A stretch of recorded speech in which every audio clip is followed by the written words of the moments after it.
வணக்கம் நண்பர்களே. இன்னைக்கு நம்ம பார்க்க போற செய்தி ரொம்ப முக்கியமான செய்திங்க. ஏன்னா கடந்த 2 நாட்களா நம்ம மார்க்கோ ரூபியோ எப்படி இந்தியாவோட பயணம் இருந்தது, இது மட்டும் இல்ல இந்த கேப்ல சைனா இந்தியா மேல கடுமையான கட்டுப்பாடுகள், இந்தியாவோட வளர்ச்சிக்கு தடை போடுற மாதிரியான விஷயங்கள் பண்ணாங்கன்றத பார்த்தோம்.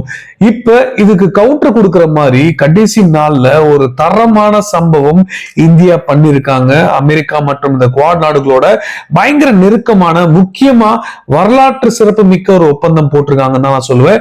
இதை பத்தி தெளிவா இந்த வீடியோல பார்க்க போறோம். முடிஞ்ச அளவுக்கு ஸ்கிப் பண்ணாம பாருங்க. நண்பர்கள் சேனல் புதுசா வந்தீங்கன்னா சப்ஸ்கிரைப் பண்ணி உங்களோட ஆதரவுகளை கொடுங்க. சோ நம்ம ஃபர்ஸ்ட் பார்க்க போற விஷயம் என்ன அப்படின்னு பாத்தீங்கன்னா, உண்மையாலே ஒரு விஷயத்துல கொஞ்சம் சறுக்கல் இந்தியாவுக்கு ஏற்பட்டிருக்கு. அதுவும் இந்த பங்கு சந்தையில இந்தியா இந்த லாக்டவுனுக்கு பிறகு இந்த வி ஷேப் விக்டரி பார்த்தாங்கன்றதை நம்ம பார்த்தோம் இல்லையா. சோ அந்த ஒரு மொமெண்டம் தக்க வச்சுக்கலையோ இல்ல ஒரு மாற்றம் ஏற்பட்டிருக்கோ அப்படின்ற கேள்விகள் எழுந்திருக்கு. இதுக்கான காரணம் என்னன்னா, இதுவரைக்கும் 5வது இடத்துல மார்க்கெட் கேப்ல இந்தியா இருந்தாங்க. இப்ப 6வது இடத்துக்கு தள்ளப்பட்டிருக்காங்கன்ற செய்திகள் தான் வந்திருக்கு. சோ 5th லார்ஜஸ்ட் ஸ்டாக் மார்க்கெட்டா இருந்த இந்தியா யாரால தள்ளப்பட்டிருக்காங்கன்னு பாத்தீங்கன்னா தாய்வானால தள்ளப்பட்டிருக்காங்க.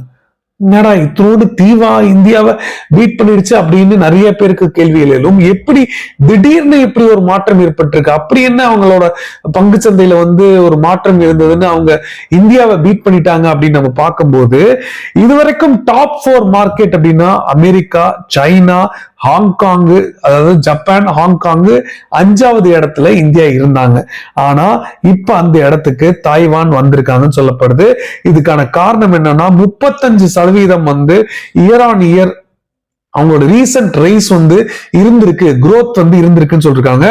இதுக்கு முக்கியமான காரணம் என்னன்னா ஏஐ பூம் தான், ஆர்டிபிஷியல் இன்டெலிஜென்ஸ் பூம் தான் சொல்றாங்க. குறிப்பா அவங்களோட மார்க்கெட் ஒட்டுமொத்தமா இந்த செமிகண்டக்டர்ஸ் இருக்கு பாருங்க, டிஎஸ்எம்சின்னு சொல்லப்படுற ஒரு பெரிய நிறுவனம். இந்த நிறுவனத்தினாலதான் இப்ப மிகப்பெரிய ஒரு சர்ஜ் ஏற்பட்டிருக்குன்னு சொல்றாங்க. ஏஐ இன்வெஸ்ட்மெண்ட் ஆப்பர்ச்சுனிட்டி அப்படி கொட்டி கிடைச்சிருக்கு. இதுல இந்தியா லாக் ஆயிருக்காங்க அப்படின்றதுதான் மெயினான காரணம் சொல்றாங்க. சோ இது போக போக செட்டில் ஆகலாம். லேக் ஆஃப் எக்ஸ்போஷர் இருக்கிறது கொஞ்சம் சரி பண்ணாங்கன்னா இந்தியாவுக்கும் பலன் கிடைக்கும் அப்படின்னு சொல்றாங்க. இதுல இன்னொன்னு என்னன்னா, ஃபாரின் அவுட்ஃப்ளோ தான் அங்க மேட்ரு.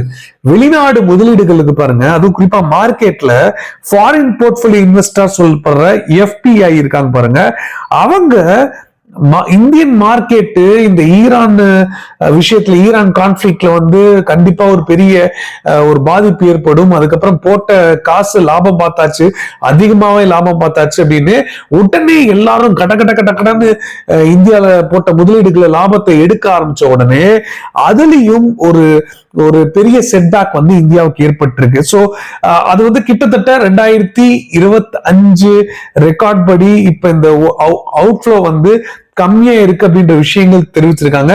சோ ஃபாரின் அவுட்ஃப்ளோ இன்னும் அதிகம் ஆகிட்டே இருந்ததுன்னா அது இந்தியாவுக்கு மார்க்கெட் கேப் அடி வாங்கும்ன்றதுல எந்த சந்தேகமும் இல்லை. அது மட்டும் இல்லாம ஏர்னிங்ஸும் ஹை வேல்யூஷனும் இப்ப மார்க்கெட் கரெக்ஷன் தேவைப்படுது. சோ மார்க்கெட் கரெக்ஷன்னால கொஞ்சம் பாதிப்பு ஏற்பட்டிருக்கும் அப்படின்ற விஷயங்கள் சொல்றாங்க. இதெல்லாம் விட அதிகமான ஒரு ரிஸ்க் ஜியோ பாலிட்டிக்ஸ் ரிஸ்க் தாங்க.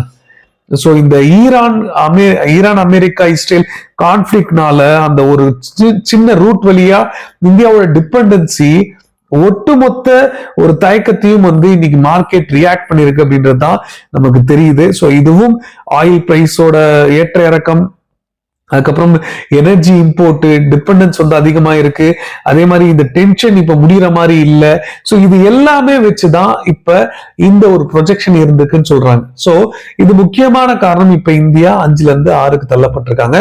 பட் மறுபடியும் 5க்கு வர்றது சுலபம் தான். அது உடனே நடக்கலனாலும் கண்டிப்பா அது வர மாதங்கள்ல அதுக்கான மாற்றம் ஏற்படலாம்ன்றது என்னோட கருத்து. நீங்க என்ன நினைக்கிறீங்க அப்படின்றத மறக்காம கீழே கமெண்ட்ல சொல்லுங்க. ஆனா சைனா இந்தியா வளர்ந்துடக்கூடாது, 20% இந்தியாவோட growth இருந்தாலும், அவங்க 80% வச்சிருந்தாலும் அந்த 20% கூட விட்டு கொடுத்துடக்கூடாது.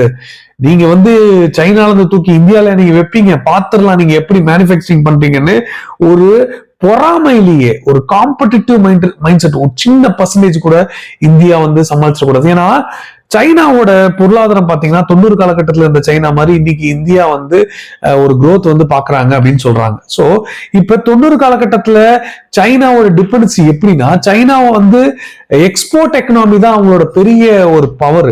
ஸோ அந்த எக்ஸ்போர்ட் எக்கனாமில ஒரு சின்ன டென்ட் இருந்தாலும் ஒட்டுமொத்தமா கொலாப்ஸ் ஆயிடும். ஆனா இந்தியா அப்படி இல்லை. டொமஸ்டிக் டிமாண்டுக்கு ஏத்த மாதிரி தான் இந்தியாவோட மார்க்கெட் வந்து ரியாக்ட் ஆகுது. ஸோ அந்த டொமஸ்டிக் டிமாண்டை இந்தியா அதிகமா ஊக்குவிச்சுக்கிட்டு இருக்காங்க. சோ இந்த நேரத்துல இப்படி ஒரு சிச்சுவேஷன் நடக்குது. சோ கிரிட்டிக்கல் மினரல்ஸ் இல்லாம நீங்க எப்படி, ரா மெட்டீரியல்ஸ் இல்லாம நீங்க எப்படி தயாரிக்கன்னு பாத்துடலாம்னு சைனா போட்ட தடைகள்னால இந்தியாவுக்கு ஒரு மிகப்பெரிய ஒரு பாதிப்பு ஏற்பட்டது உண்மைதான். ஆனா இந்தியா அதை கொண்டு, ஏன்னா எலக்ட்ரானிக் எக்ஸ்போர்ட்ல 8 பில்லியன்ல இருந்தோம் 2015 வரைக்கும். 8 பில்லியன், வெறும் 8 பில்லியன் தான் நம்ம எக்ஸ்போர்ட் பண்ணிட்டு இருந்தோம். அதுக்கப்புறம் 2025 அது அப்படியே இன்க்ரீஸ் ஆச்சு 47 பில்லியன். இப்ப 120 பில்லியனா வந்து நம்ம எக்ஸ்போர்ட் பண்ணோம்னு சொல்லிக்கிட்டு இருக்காங்க எலக்ட்ரானிக் ப்ராடக்ட். சோ அப்படி இருக்கும்போது இந்த நேரத்துல இப்படி ஒரு முடிவு எடுத்துட்டு வந்த சீனாவுக்கு இந்தியா கவனிச்சுக்கிட்டே தான் இருந்தாங்க.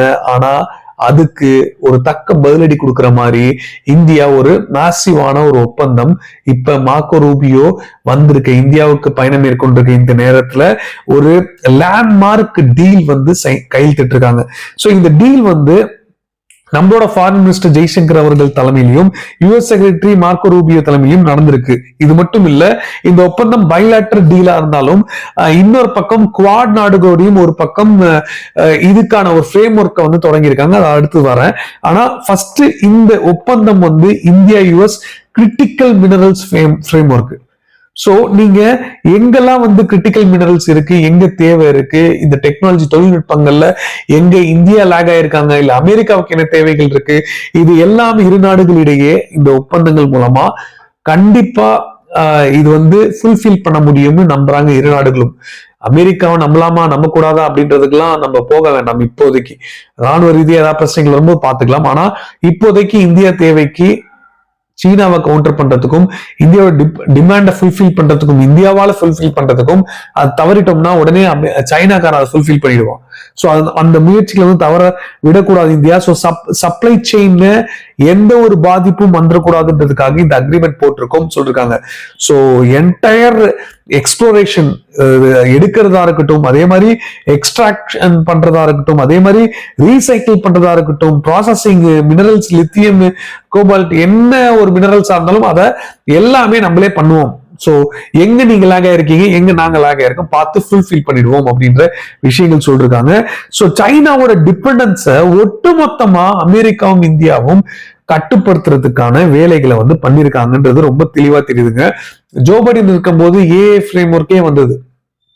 சோ சப்ளை செயின்லயும் வந்து ஒரு போக்கஸ் வச்சிருந்தாங்க. அட்லீஸ்ட் இப்ப அதை புரிஞ்சுக்கிட்டு ட்ரம்ப் வந்த பிறகு எல்லாம் வர்றதுக்கு முன்னாடி இந்தியாவோட தான் நெருக்கமா இருப்பாங்கன்னு நினைச்சாங்கன்னா வந்த பிறகு அப்படியே மாறிச்சு. இப்ப அட்லீஸ்ட் இந்த விஷயங்கள்ல விதை ஜோ பைடன் போட்டது தான். சோ அதனால குவாடை வந்து அவரு கொஞ்சம் யூஸ் பண்ணி அதை பிளான் பண்ணாரு. இப்பதான் அதுக்கு தண்ணி ஊத்த ஆரம்பிச்சிருக்காங்கன்றதான் எனக்கு தெரியுது. பட் குவாட் கான்டெக்ட் வச்சு பார்த்தோம்னா குவாட் மினிஸ்டர்ஸ் லெவல் மீட்டிங்கும் நடந்தது. அதுல கீ செக்யூரிட்டி பார்ட்னர்ஷிப் வந்து 4 நாடுகள் இடையே வந்து போடணும்ன்றதுக்கான வேலைகள் பண்ணிருக்காங்க. இதுல இன்னொரு முக்கியமான விஷயம் என்னன்னா, இண்டஸ்ட்ரி இம்பாக்ட் வந்து இதுல அதிகமா இருக்கும். ஏன்னா மேனுஃபேக்சரிங் இண்டஸ்ட்ரீஸ்க்கு வந்து முக்கியமான ரா மெட்டீரியல்ஸ் தான் அவங்களுக்கு தேவையே. அதை ஸ்டாப் பண்றதுக்கு நினைச்சாங்கன்னா உண்மையாலே பொருளாதார ரீதியா ஏதோ ஒரு வகையில எங்கேயாவது ஏதாவது ஒரு பிரச்சனைகளோ கேப்போ ஏற்படும் அப்படின்றது சைனா புரிஞ்சு வச்சுட்டு இந்தியா மேல போட்டிருக்காங்க. சோ இண்டஸ்ட்ரி இம்பாக்ட்ல இந்த கிரிட்டிக்கல் மினரல் செக்டார்ஸ்ல வந்து இரு நாடுகளும் ஒன்றிணைஞ்சு வேலை பார்த்தாங்கன்னு வச்சுக்கோங்க, இந்த இவி வெஹிக்கிள்ஸ் இருக்கு பாருங்க, அடுத்த பூம் எலக்ட்ரிக் வெஹிக்கிள்ஸ் தான் சொல்றாங்க. EV vehicles, battery shortage, solar technology, defence manufacturing எல்லாத்துலயும் பூந்து விளையாடலாம். இரு நாடுகளும் ஒன்றிணைஞ்சு இதுக்கான வேலைகளை செய்யலாம். சோ இண்டஸ்ட்ரி இம்பாக்ட் வந்து அதிகமா இருக்கு. அடுத்தது technology and AI impact. So AI ஒரு மிகப்பெரிய பூம் அப்படின்னு நம்ம பார்த்தோம். தாய்வான் இந்த அளவுக்கு அவங்களோட மார்க்கெட்ல ஒரு திடீர்னு ஏற்பட்ட சர்ஜ் எப்படி, இதுக்கான காரணம் ஏஐ டெக்னாலஜியை கரெக்டான நேரத்துல பயன்படுத்துறது தான் முக்கியமான காரணம். இந்த ஏஐ டெக்னாலஜிக்காகவும் இந்த ஒட்டுமொத்த தொழில்நுட்பங்கள் கொண்டு வரதுக்காகவும் இந்த பார்ட்னர்ஷிப் இருக்குன்னு சொல்றாங்க. So India ability in securing materials essential, இந்த விஷயங்கள்ல அதுவும் ஏஐ ஹார்ட்வேர் விஷயங்கள்ல அட்வான்ஸ் பண்றதுக்கு அமெரிக்காவும் உதவ போறாங்க அப்படின்றதுதான் தெரிஞ்சிருக்கு. ஸோ பிராடர் இனிஷியேட்டிவா தான் இந்த ஏஐ இன்ஃப்ராஸ்ட்ரக்சர் இருக்க போது. இதனால இந்தியாவுக்கும் அமெரிக்காவுக்கும் மியூச்சுவல் பெனிஃபிட் கிடைக்க போகுது அப்படின்றதுல எந்த சந்தேகமும் இல்லை. அமெரிக்கா ஒரு விஷயத்தை செயல்படுத்துறாங்க அப்படின்னா வெஸ்ட் நாடுகள் முதல்ல அந்த ஆப்ஷன் தான் வச்சிருப்பாங்க. ட்ரம்ப் இருக்கிற வரைக்கும் அது எப்படி வேணாலும் அவங்க தோற்றம் இருக்கலாம், வெஸ்ட் நாடுகளோட தோற்றம். ஆனா அந்த ஆப்ஷனை வந்து கண்டிப்பா இந்தியா அதை மேற்கோள் காமிச்சே இன்னும் யூரோப்போட இந்த டீல போடலாம். ஸோ சப்ளை செயின்ல எந்த பாதிப்பும் வராத மாதிரியான விஷயங்கள் பண்ணணும்.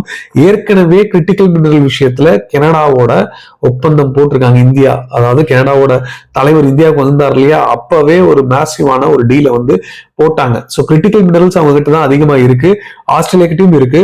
ஸோ அது எல்லாத்தையுமே கன்சால்டேட் பண்றதுக்கான விஷயங்கள் பண்றாங்க. கிரிட்டிக்கல் மினரல்ஸ் நீங்க கொடுங்க, நாங்க இந்த பொருளை தயாரிச்சு உங்களுக்கே கொடுப்போம் அப்படின்ற ஒரு ப்ரொபோசலை கூட ஃபியூச்சர்ல வைக்கலாம். ஸோ இது எப்படி அப்படின்றத நம்ம பொறுத்து தான் பார்க்கணும். கண்டிப்பா இந்த தகவல் உங்களுக்கு கரெக்டா வந்து சேர்ந்திருக்கும், பிடிச்சிருக்கும் நம்புறேன். பிடிச்சிருந்தா நீங்களும் உங்க ஃப்ரெண்ட்ஸுக்கு ஷேர் பண்ணுங்க. நண்பர்கள் இது வரைக்கும் பாக்குறீங்கன்னா ப்ளீஸ் சப்ஸ்கிரைப் பண்ணாம பாக்குறீங்கன்னா ப்ளீஸ் சப்ஸ்கிரைப் பண்ணுங்க, லைக் பண்ணாம பாக்குறீங்கன்னா லைக் பண்ணுங்க. ரொம்ப நன்றி. நாளைக்கு இன்னொரு வீடியோ சந்திப்போம். ஜெய் ஹிந்த், பாய்.